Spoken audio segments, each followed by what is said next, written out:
아까 면역기관 제가 잠깐 얘기를 했나 모르겠는데 우리 가장 눈에 보이는 드러나는 면역기관은 피부입니다. 사실은 막아주는 거거든요. 외부의 단절에서 되게 약한 뭐 찢어지기 쉽고 그럴 것 같지만 조금이라도 찢어져 다쳐보면은 알 겁니다.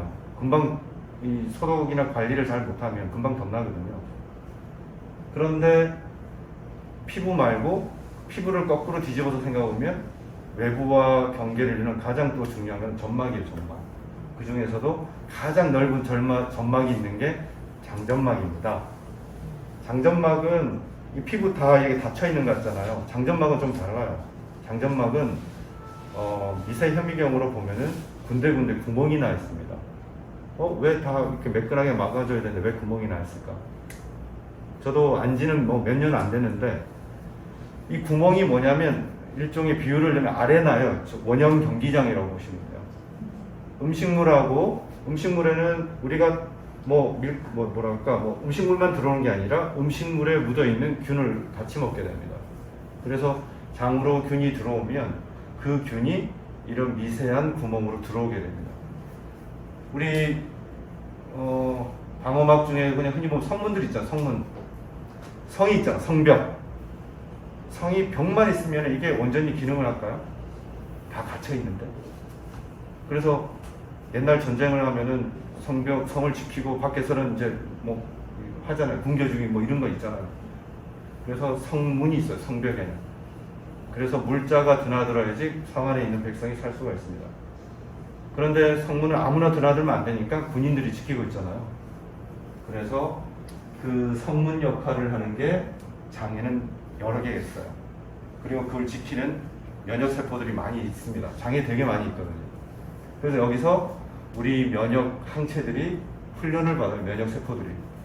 균이 들어오니까 작은 한정된 공간에서 병사들이 우우 둘러싸고 세균한테 이제 야, 너 어떤 놈이야? 하고 이 세균에 대한 정보를 알게 되는 거죠. 그래서 면역계의 활성화가 장에서 일어납니다. 면역의 70% 이상은 장에서 결정이 됩니다. 아주 중요한 건데 잘 모르세요. 그래서 가스 차고 소화 안 되고 이걸 예민하게 느끼는 사람도 있고 못 느끼는 사람도 있어요. 다음요. 아까 얘기했던 장 건강은 면역 시스템 70% 좌우한다는 그 얘기고. 다음요. 뿐만 아니라 아까 잠깐 얘기를 했었는데 장에 있는 많은 미생물들이 어떤 물질을 만드는데 그게 신경 전달 물질이라는 겁니다. 인간의 유전자 수하고 벼의 유전자 수하고 비교를 해보면 뭐가 많을까요? 유전자 개수.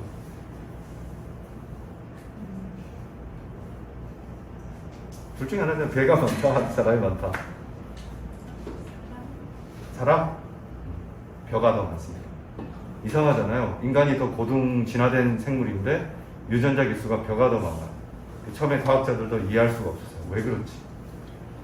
유전자는 우리가 어떤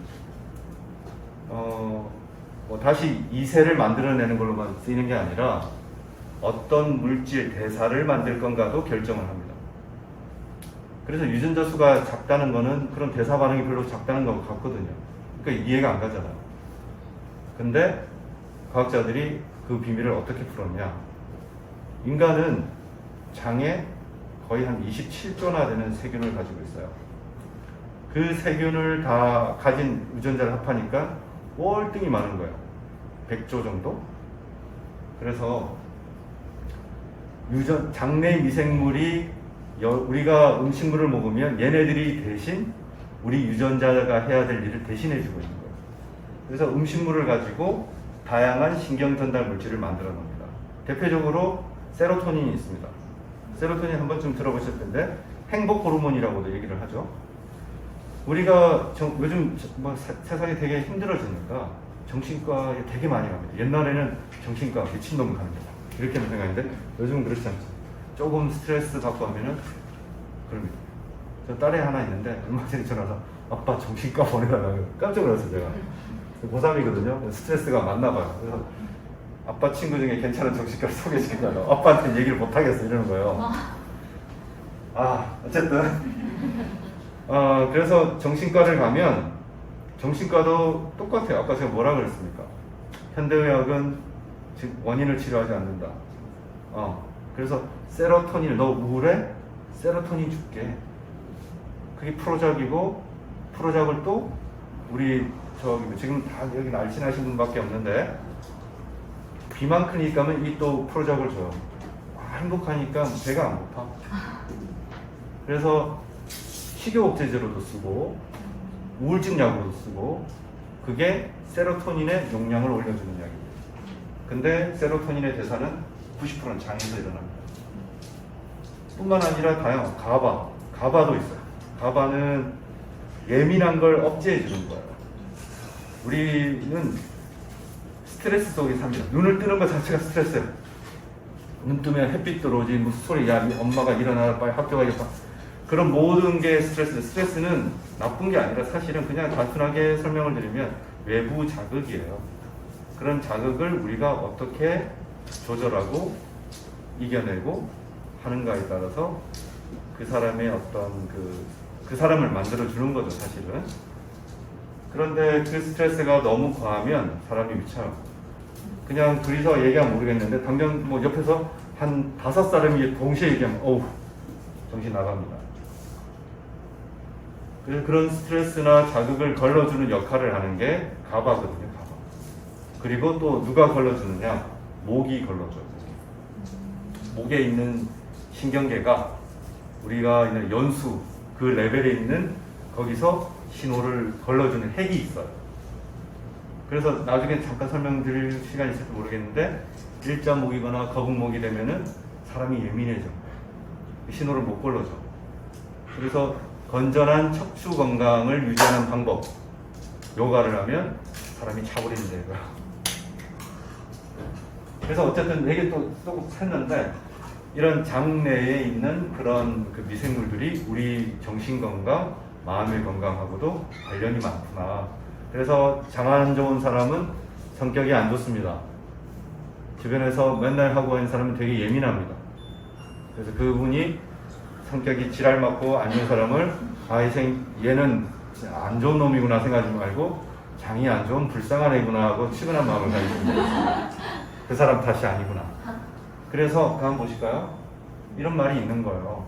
저도 옛날에 처음에 어디 강의 가서 장은 세컨드 브레인이라 얘기하는데 그게 뭐 그럴 수 있지 그래. 그 장이 우리 장 면역 상태, 장내 미생물이 그 사람의 마인드를 결정한다고 하니까. 근데 어떤 강의 가니까 세컨드 브레인 틀렸다는 거예요. 그 선생님은 왜요? 퍼스트 브레인이라는 거예요. 장이. 예? 논문에 이게 있어요. 그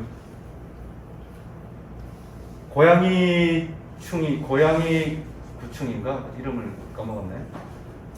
고양이 장에서만 행복하게 잘 사는 기생충이 있습니다. 근데 얘가 이제 고양이가 똥을 놨으면 밖으로 나가잖아요. 그러면 자기는 어쨌든 불안해요. 그러니까 환경이 안 좋아. 다시 고양이 장으로 가야 되겠어. 그러고 있는 차에 지나가는 쥐가 그놈을 먹어요.